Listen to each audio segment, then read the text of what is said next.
할렐루야, 여러분 반갑습니다. 오늘 8월 31일 주일 예배 하나님 앞에 올려드리겠습니다. 여러분들 오늘 8월 마지막 주일 예배를 통하여서 여러분들에게 최고의 축복의 시간이 되기를 바랍니다. 자, 오늘 하나님의 말씀은 시편 41편 1절로 3절의 말씀을 함께 봉독하도록 하겠습니다. 가난한 자를 보살피는 자에게 복이 있으며 재앙의 날에 여호와께서 그를 건지시리로다. 여호와께서 그를 지키사 살게 하시리니 그가 이 세상에서 복을 받을 것이라.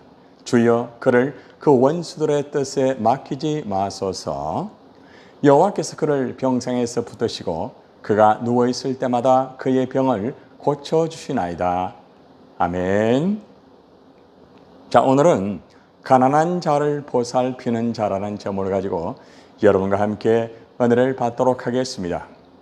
여러분들은 어떻습니까?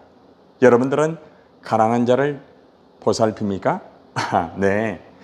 아마 여러분들은 모두가 하나님의 귀한 자녀이기 때문에 아마도 가난한 자를 보살피실 것입니다. 자, 그런데 여러분, 세상 사람들은 약하고 소외된 자와 이 가난한 자를 보면 어떻게 할까요? 여러분, 세상 사람들은 대부분 약하고 소외된 자와 가난한 자를 보면은 무관심하여서 지나쳐 버립니다. 그런데 예수를 믿는 하나님의 자녀는 약하고 소외된 자와 가난한 자를 보면은 어떻게 해야 할까요? 이미 앞에서 말씀을 드렸죠. 여러분들은 약하고 소외된 자를 보살핀다고 하셨죠. 네. 하나님의 자녀는 가난한 자를 보면은 보살펴 줄 알아야 되는 것입니다. 자, 그러면은 왜 하나님의 자녀가 가난한 자를 보면은 보살펴 주어야 하는지 성경적인 말씀으로 우리가 교훈을 받기를 원합니다.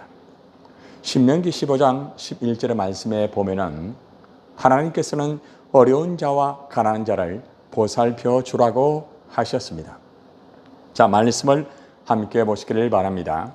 땅에서는 언제든지 가난한 자가 그치지 아니하겠으므로 내가 네게 명령하여 이르노니 너는 네 손을 네 형제 곧 내 땅에 거류하는 공궁한 자와 가난한 자에게 펼치니라, 이런 말씀을 합니다. 자, 땅에서 언제든지 가난한 자가 그치지 않는다는 말은 이 땅에서는 가난한 자들이 참 많다는 거죠. 이 세상에서는 가난한 자가 그치지 아니할 정도로 많이 있다는 겁니다. 그래서 하나님께서 우리 하나님의 자녀에게 명령을 합니다. 너는 네 손을 네 형제, 네 땅에 거류하는 공공한 자, 그리고 가난한 자에게 펼치라고 그렇게 말씀을 하고 있습니다. 우리의 손을 가지고 이 땅에 있는 정말 어려운 자와 가난한 자를 도와주고 보살펴주라는 그런 말씀이라는 거죠. 여러분들, 그런데 예수님께서도 약하고 병든 자를 보살피고 고치셨다는 사실을 여러분 잘 아시죠? 예수님의 3대 사역이 있습니다. 예수님께서 회당에서 말씀을 가르치는 첫 번째 사역, 두 번째는 천국 복음을 전파하시는 사역, 그리고 마지막 세 번째가 바로 모든 병과 모든 약한 것을 고치시는 사역을 예수님이 감당하셨다는 겁니다. 예수님께서는 이 땅에 오셔가지고 정말 약하고 소외된 자들, 가난한 자들, 병든 자를 보살피면서 예수님은 그들을 고치시면서 그들을 구원하셨습니다. 자, 그러므로 우리가 하나님 말씀과 예수님의 이 사역을 보면서 우리 하나님의 자녀 성도는 약하고 소외된 자를 보면은 보살펴 주는 것이 너무나 당연한 도리라는 것을 우리가 성경적으로 분명히 알게 되었습니다. 여러분들, 가난한 자를 보살피는 자는 하나님의 복이 있습니다. 오늘 본문의 말씀 시편 41편 1절의 말씀에 보면은 가난한 자를 보살피는 자에게 복이 있으며 라고 말합니다. 가난한 자를 보살피면은 하나님의 복을 받는다는 말이겠죠. 연약한 사람들을 돌보는 사람은 복된 자입니다. 그리고 행복한 사람이라는 것입니다. 여러분, 그렇습니다. 하나님께서 우리에게 몸을 주셨습니다. 또 시간을 주셨습니다. 또 물질을 주셨고 재능을 주셨습니다. 우리가 하나님께 받은 몸과 시간과 물질과 재능을 가지고 나를 위하여서만 살 것이 아니라 연약한 자, 가난한 자를 돌보는 복된 사람이 되어야지 않겠습니까? 여러분, 저는 우리 센트럴교회 목회를 하면서 참 감사합니다. 왜 그런가 하면은 우리 센트럴교회는 정말 가난한 자를 보살피는 분들이 참 많이 있습니다. 본인 자신도 참 어려운데 자기보다 더 어려운 사람을 보살피면서 이렇게 정말 그들을 돌보는 그러한 분들이 참 많습니다. 우리 교육자 중에서도 그런 분이 계시고요.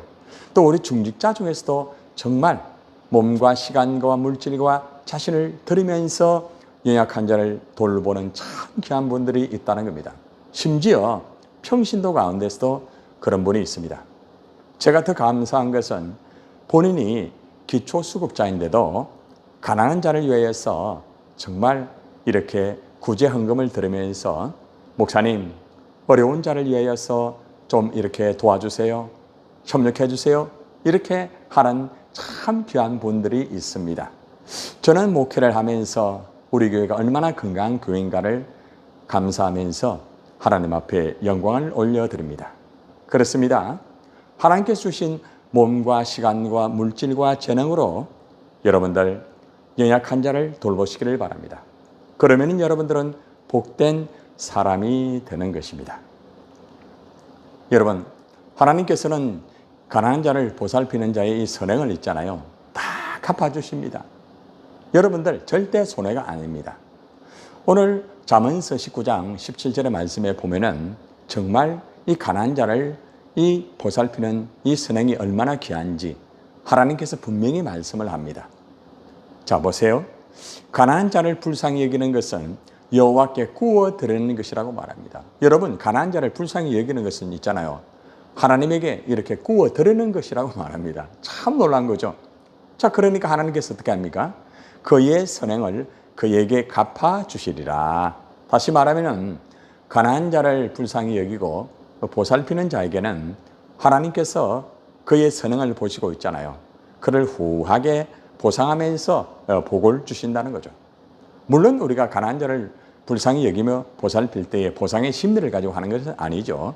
하나님께서 나를 구원해 주시고 그 사랑의 빚이 있기 때문에, 또 하나님께서 그렇게 명령하셨기 때문에, 예수님이 그렇게 사역하셨기 때문에 우리가 당연하게 하는 것입니다.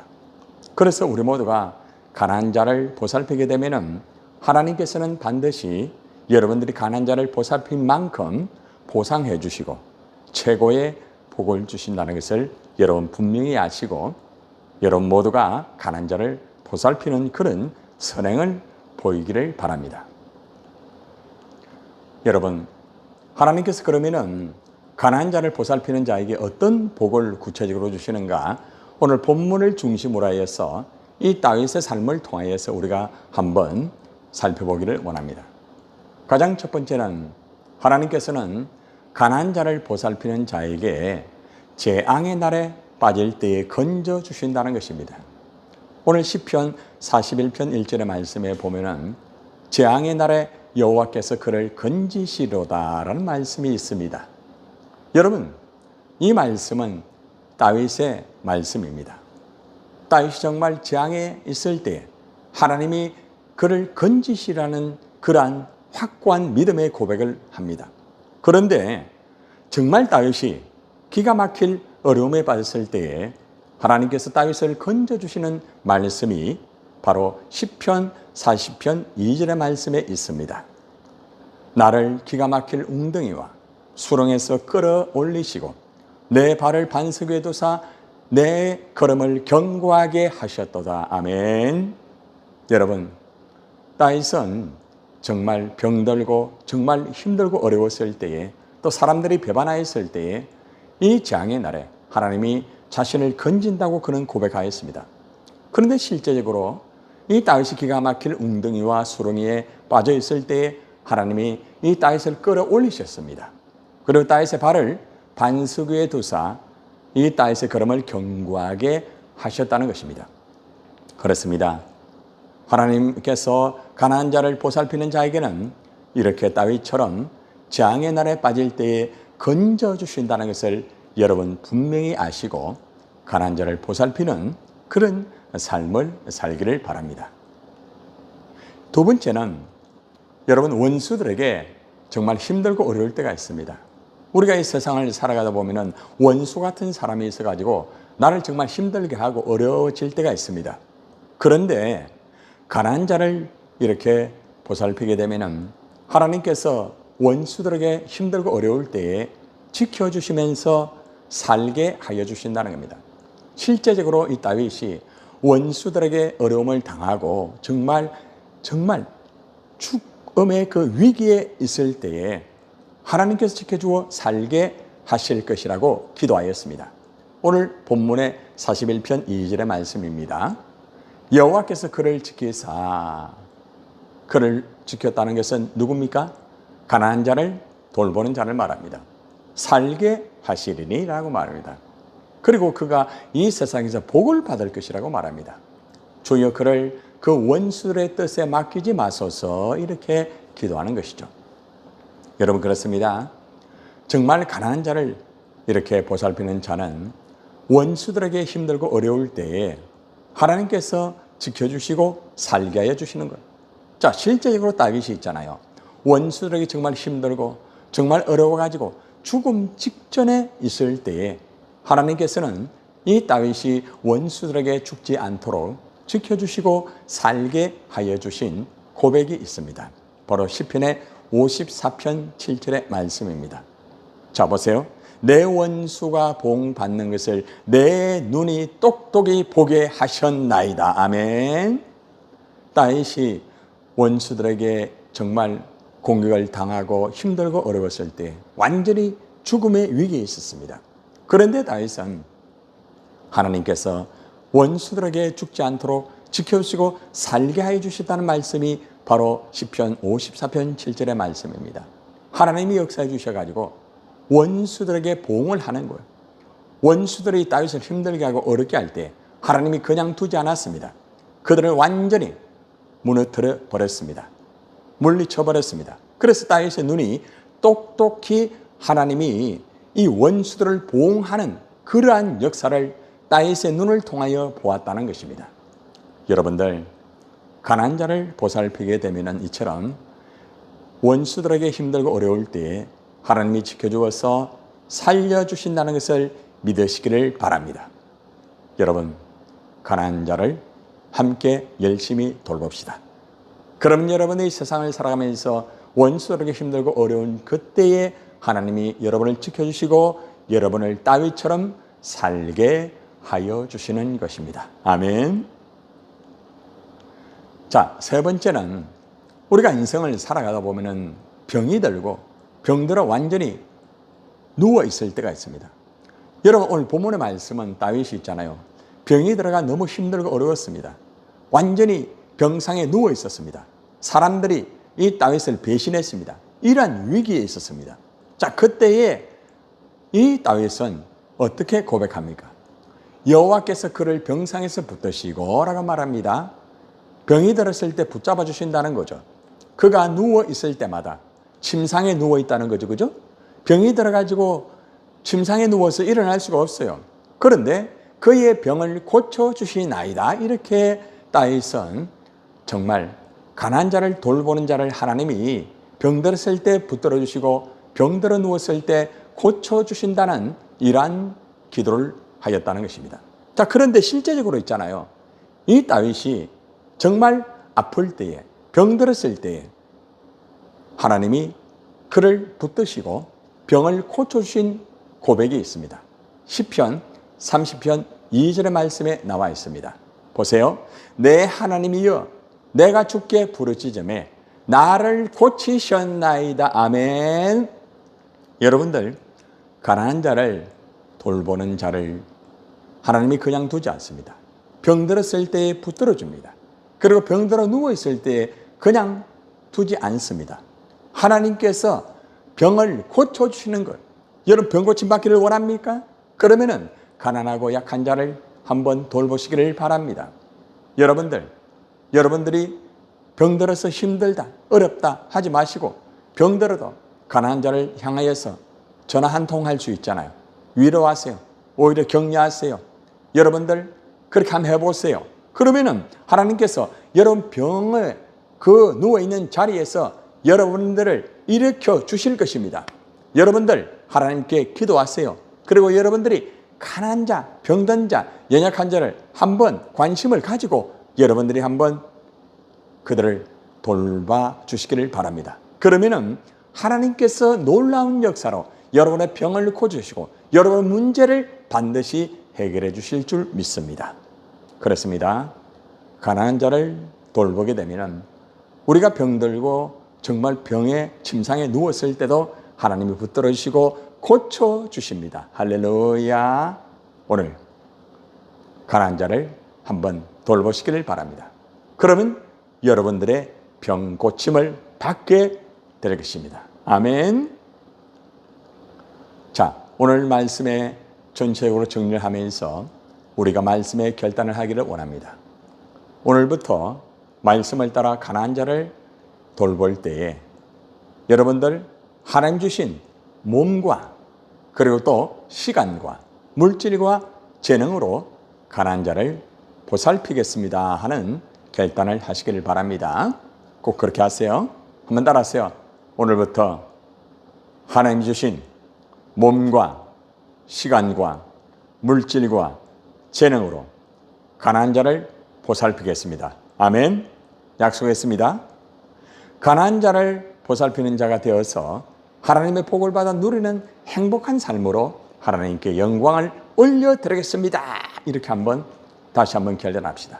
자, 따라하세요. 가난한 자를 보살피는 자가 되어서 하나님의 복을 받아 누리는 행복한 삶으로 하나님께 영광을 올려드리겠습니다. 네, 감사합니다. 우리 모두가 가난한 자를 보살피는 자가 되어서 하나님께 영광을 함께 올려드리기를 바랍니다. 자, 오늘 결론의 말씀을 맺겠습니다. 사랑하는 여러분, 우리 모두가 가난한 자를 볼 때 그냥 지나가서는 안 됩니다. 가난한 자를 보면은 관심을 가지고 그들을 보살피는 자가 됩시다. 사랑하는 여러분, 우리 모두가 가난한 자를 보살피는 자가 되어서 하나님께서 주시는 복을 받아 누리면서 여러분들의 삶 속에 행복한 삶을 살면서 승리하는 삶을 살면서 하나님께 영광을 올려드리시는 여러분이 되시기를 예수님의 이름으로 축원을 드립니다. 아멘. 자, 오늘 이 시간에 저와 함께 결단의 기도를 드리겠습니다. 하나님 아버지 감사합니다. 지금까지 살아오면서 가난하고 약하고 소외된 자를 돌아보지 아니하고 나의 삶을 살았습니다. 오늘 말씀을 통하여서 가난한 자와 약한 자를 돌아보는 것은 하나님의 명령이요 예수님의 사역이라는 것을 깨달았습니다. 오늘 이 말씀을 붙잡고 아버지 오늘부터 가난하고 약하고 소외된 자를 관심을 가지고 돌보는 그러한 삶을 살게 하여 주실 줄 믿습니다. 하나님 주신 시간, 물질, 몸과 재능을 가지고 가난하고 소외된 자를 돌보기를 원하오니 이 시간에도 성령께서 역사해 주시고 인도하여 주시기를 원합니다. 오늘도 가난한 자를 돌보며 하나님의 복을 받아 누리며 하나님 앞에 영광을 돌리기를 원하는 우리 모든 성도들과 함께하여 주실 줄 믿습니다. 예수님의 이름으로 간절히 축복하고 기도드리옵나이다. 아멘. 이 시간 사명선언 드리겠습니다. 나는 센트로교회 성도로 자부심을 가지고 주님 오시는 날까지 하나님을 영화롭게 하는 예수 공동체의 삶을 살 것이다. 축도하심으로 예배를 마치겠습니다. 이제는 우리를 위하여 십자가에 피 흘려 죽으신 예수 그리스도 은혜와 하나님의 크신 사랑과 성령의 위로 교통하심이 가난한 자를 돌보아 하나님의 복을 받아 누리며 하나님 앞에 영광을 올려드리는 삶을 살기로 결단한 우리 모든 성도들을 머리 위에 우리 한국교회 위에 영원히 함께 있을지어다. 아멘.